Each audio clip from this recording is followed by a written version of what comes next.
धार्मिक आजादी को लेकर पाकिस्तान सवालों के कटघरे में अक्सर खड़ा रहता है और सवाल भी उठते रहते हैं। हाल ही में एक अंतर्राष्ट्रीय संस्था ने भी इस मामले में इमरान खान सरकार को फटकार भी लगाई थी, लेकिन इससे पाकिस्तान में कुछ अधिक बदलाव होता नहीं दिख रहा है। मौजूदा वक्त में इस्लामाबाद में बनने वाले हिंदू मंदिर को लेकर हंगामा मचा हुआ है। इमरान खान की सरकार से मंदिर निर्माण को मंजूरी मिलने के बाद इस पर वहां की प्रशासन ने रोक लगा दी है। फिलहाल इस मामले को लेकर अब इमरान की पार्टी के नेता ही कट्टरपंथी रुख अपनाए हुए हैं। पाक के पीएम इमरान खान की पार्टी पीटीआई के नेता कमर रियाज ने पूर्व केंद्रीय मंत्री ख्वाजा आसिफ के खिलाफ ईश निंदा की शिकायत की है। दरअसल आसिफ ने कुछ दिनों पहले संसद में अपने भाषण में कहा था कि कोई धर्म किसी दूसरे धर्म से बेहतर नहीं, सभी धर्म बराबर हैं। नाज़रीन, पाकिस्तान और भारत के ताल्लुकात पर हमने देखा कि बहुत बहस होती चली आ रही है। दोनों ममालिक के ताल्लुकात कभी भी हम कह सकते हैं कि आइडियल नहीं हो सके। कुछ देर सही रहे लेकिन बिलाखिर फिर खराब हो गए। और अब तो हालात की अगर मैं बात करूं तो हालात ऐसे हैं कि बात जंग तक जाते जाते रह गई। अच्छा, मसला एक ही जिसका नाम है मकबूजा कश्मीर, लेकिन हम देखते हैं कि वक्त गुजरने के साथ साथ एक नई बहस का भी आगाज़ हो गया। वो क्या जी? वो ये कि मसला सिर्फ मकबूजा कश्मीर का नहीं है।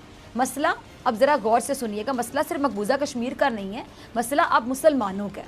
क्योंकि भारत के अपने अंदर रहने वाले जो 20 करोड़ से ज़ायद मुसलमान हैं, उन्हें अपनी ज़िंदगी भी ख़तरे में दिखाई देती है। और वजह क्या कि मोदी हुकूमत ने पार्लियामान तक से मुसलमानों के ख़िलाफ़ बिल मंजूर कराना शुरू कर दिए।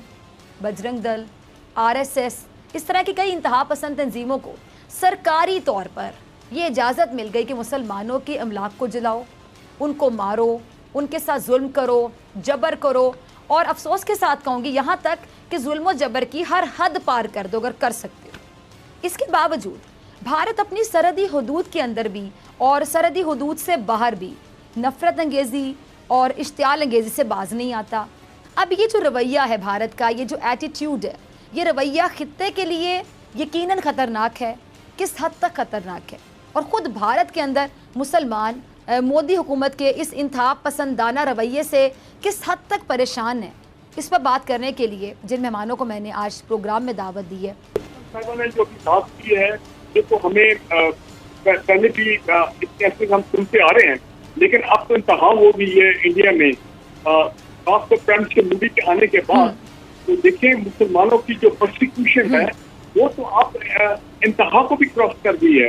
और हाल ही में जो आप देखें ये वो सेकुलर इंडियन ही रहा जो 1947 के बाद कहा जाता था। अब तो ये सेकुलर इंडियन ही है, इंडिया है और ये हिंदुवादा वाला इंडिया है। और आप देखें इसमें कोई शक नहीं है कि मुसलमानों को अब इक्वल सिटीजन के तौर पर वहाँ पे जो दर्जा नहीं किया जा रहा। उनकी गलती में क्या कहा था कि इक्वली नहीं है, तो हम इनको इनकी राइट्स की हम क्या बात करेंगे। तो आपने वो वीडियो भी देखी हुई है।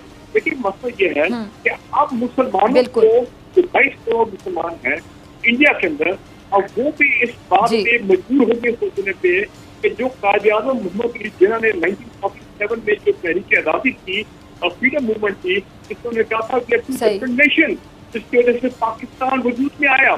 तो अब मुझे ये लग रहा है कि आने वाले सालों में इंडिया के जो मुसलमान, अब 22 करोड़ मुसलमान, अब वो फैसला वो इस तरफ जा रहे हैं कि वो एक नया जो है होमलैंड जो है वो मौजूदा इंडिया में कार्व आउट करेंगे। और ये चीज वक्त के साथ साथ और अपना तेजी पकड़ती जाएगी। अब एक तरफ ये देखे ना, न्यू दिल्ली में क्या हुआ है, आज से चंद हफ्ते पहले वो प्री प्लान मैसेकर था मुसलमानों का न्यू दिल्ली में। कैसे मस्जिदों को वहाँ पे शहीद किया गया, कैसे वहाँ पे लोगों को मारा गया। मुसलमानों को इम्पोर्टेंट चीज ये है कि हमने जो वीडियो देखी है कि देखिए मुसलमानों के साथ वहाँ पे डिस्क्रिमिनेटरी ट्रीटमेंट और जो एट्रोसिटीज मुसलमानों के खिलाफ की होती है इंडियन ऑक्यूपाइड कश्मीर की, तो जरा बात जरा साइड करें। अब तो वहाँ के मुसलमानों का मसला शुरू हो गया। तो मैं ये समझता हूँ कि मुसलमान जो है अब वो उन्होंने फैसला कर दिया है। कमर चीमा साहब, मैं आपकी तरफ आना चाहूंगी। अगर कमर साहब आप मुझे सुन पा रहे हैं, आप इन हालात को कैसे देखते हैं और वहाँ के जो मुसलमान हैं उनके साथ आप किन अल्फाज में हमदर्दी करेंगे? देखिए, 2014 के बाद जब से नरेंद्र मोदी साहब की हुकूमत आई है, यकसर हालात बदल गए और एक माहौल और जो फ़ज़ा बनी है इस वक्त भारत के अंदर, वो खौफ की फ़ज़ा है जो माइनॉरिटीज़ और पर्टिकुलरली मुसलमानों के लिए अच्छी नहीं है। सो इंडिया की जो तकसीम की जा रही है, वो तकसीम ये है कि जो इवन कि वो लोग जो कहते हैं कि डायलॉग करना चाहिए, को एग्जिस्टेंस होनी चाहिए, जो फॉरेन पॉलिसी को अच्छे अंदाज में लेके जाना चाहते हैं और पाकिस्तान से अच्छे ताल्लुकात बात करते हैं, इंडिया में उनको एंटी नेशनलिस्ट कहा जाता है। और मैं डॉक्टर फिजा आपको बताऊं, भारत का जो मीडिया है वो इस सारे प्रोसेस को खराब करने में बहुत किरदार अदा कर रहा है। भारत के मीडिया को गोदी मीडिया कहा जाता है क्योंकि ये वो मीडिया है जो नरेंद्र मोदी साहब की, बीजेपी की और आरएसएस की गोदी मीडिया कहा जाता है। इनको जो लिबरल लोग हैं वहाँ के, वो ये कहते हैं कि ये दुनिया का वाहिद मीडिया है जो ऑपोजिशन को तनकीद करता है, वरना पूरी दुनिया में ऑपोजिशन और मीडिया मिलके हुकूमत का जो पॉलिसीज है उनका जायजा लेते हैं। लेकिन जो हालात पैदा हो गए वहाँ पे ना सिर्फ मुसलमानों को गद्दार, एंटी नेशनलिस्ट की बात काटे कमर, यानी हम ये कह सकते हैं कि भारत में मीडिया बिल्कुल आजाद नहीं है, यानी बीजेपी के खिलाफ एक जुर्रत नहीं कर सकता मीडिया के खबर चला सके। देखिए, इसमें जाहिर बात है मीडिया की तकसीम करनी पड़ेगी, इंग्लिश मीडिया, उर्दू मीडिया और सोशल मीडिया, लेकिन इसका जो बड़ा चंक है वो मोदी साहब और उनकी पार्टी को अनकंडीशनली सपोर्ट करता है। और क्योंकि उनको एडवर्टाइजमेंट्स मिलती हैं और बहुत ज़्यादा मीडिया ये मजहबी तौर पे मोटिवेटेड है। डॉक्टर साहबा, ये मजहबी तौर पे इंतहा पसंद है, जिस तरह किसी इंतशार फैलाया जाता है भारतीय मीडिया पर, मजहबी जमातें हालात खराब करती। इस वक्त इंडिया के अंदर बीजेपी एक मजहबी इंतहा पसंद जमात जो है वो हुकूमत का कंट्रोल कर चुकी है और वो इंडिया को एक मजहबी हिंदू रियासत बनाना चाहती है। इवन कि उन्होंने अपने सिलेबस से भी सेक्युलरिज्म और डेमोक्रेटिक फ्रीडम जैसे जो चैप्टर्स हैं वो निकाल दिए हैं। सो इंडिया की डायरेक्शन दुनिया को पता नहीं, एक बिजनेस के हालात तो शायद ठीक नजर आ रही हो, लेकिन इंडिया अपने सोशल कॉन्ट्रैक्ट इमरानी मुआहदे से हट चुका है जो 72 साल पहले भारत की सरकार ने अवाम के साथ किया था। बिल्कुल, जैसे कर्नल सांत मेरे साथ हो, पैनल शहरियार जरा मुझे प्लीज बताइएगा। जी आप कंटिन्यू कीजिए सर। कमर साहब कंटिन्यू। जी ठीक है कमर साहब, आपकी इजाजत से जरा कर्नल सांत को शामिल गुफ्तगू करना चाहूंगी। कर्नल साहब हमारे साथ हैं, टेक्निकल फॉल्ट की वजह से मैं सुन नहीं पा रहे थे। आपकी इजाजत से मैं जरा कर्नल संत से एक सवाल पूछना चाहूंगी। कर्नल साहब, आपने एमन की गुफ्तगू सुनी, सवाल मैं दोबारा दोहरा देती हूँ। मैं पूछना चाह रही थी कि मैं जिससे भी बात करती हूँ प्रोग्राम में, 2 साल से मैं पाक भारत टाकरा प्रोग्राम कर रही हूँ बोल न्यूज़ से, आप लोगों की जानिब से ये जवाब आता है एनालिस्ट का कि जी वहाँ पे तो ऐसा कुछ नहीं हो रहा मुसलमानों के साथ। एमन ने जो पूरी अपनी दिल की जो हालत है, तमाम मुसलमानों की जो हालत है जिस पे सिर्फ अफसोस किया जा सकता है, हमदर्दी की जा सकती है, वो खुलकर बयान कर दिया इस प्रोग्राम में। आप एमन की बातों को झुटला सकते हैं? जी मैम, भारतवर्ष में सब लोग बराबर है, कॉन्स्टिट्यूशन राइट है, राइट टू इक्वलिटी। अच्छा, यानी आपने पहले की बात में कह दिया कि एमन झूठ बोल रही हैं। एमन में आपसे जवाब जरूर दूंगी कर्नल साहब की गुफ्तगू आप जरा गौर से सुनिएगा। जी कर्नल साहब, डिडक्शन निकालना ठीक है कर्नल साहब, आप कंप्लीट करें। लेकिन मैं राइट टू इक्वलिटी, मेरा काम नहीं है डायरेक्शन निकालना। मैं आप दोनों को भारत से, मैंने आप दोनों मेहमान मेरे साथ मौजूद हैं, एमन रिजवी भी मौजूद है, कर्नल साहब आप भी मौजूद हैं, आप दोनों बात करेंगे, उस बात सबके सामने होगी। मेरा क्या काम है निकालना डायरेक्शन, हकीकत पे मबनी होगी, तमाम गुफ्तगू देख लें, तमाम लोग खुद देख लेंगे।